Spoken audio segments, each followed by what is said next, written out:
Adik-adik, hari ini kita akan mempelajari materi lanjutan dari kemarin, yaitu tentang koordinat kartesius dua dimensi. Namun sebelum kita masuk pada pengertian, contoh soal atau pengaplikasian dari koordinat kartesius, terlebih dahulu kita harus mengetahui apa tujuan pembelajaran yang kita pada hari ini.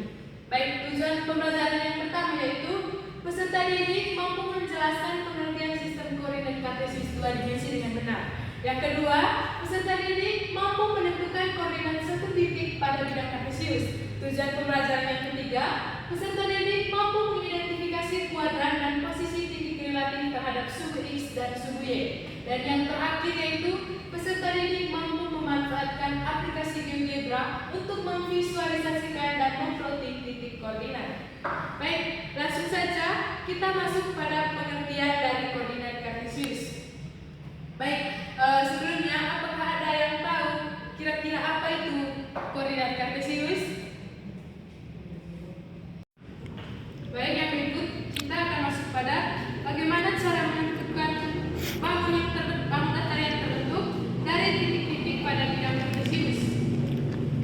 Bangun datar pada bidang kartesius dapat dibentuk dengan menghubungkan beberapa titik koordinat secara berurutan.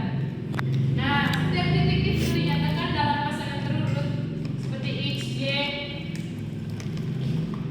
Jika titik-titik tersebut dihubungkan dengan ruas garis, maka akan terbentuk suatu bangun datar seperti segitiga, persegi panjang, dan bangun datar yang lain. Untuk tidak memperpanjang waktu, kita akan masuk pada contoh soal. Baik, dalam soal diberikan titik P negatif 2,1, titik Q 4,1, titik R sama dengan negatif 2, S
tidak ada ibu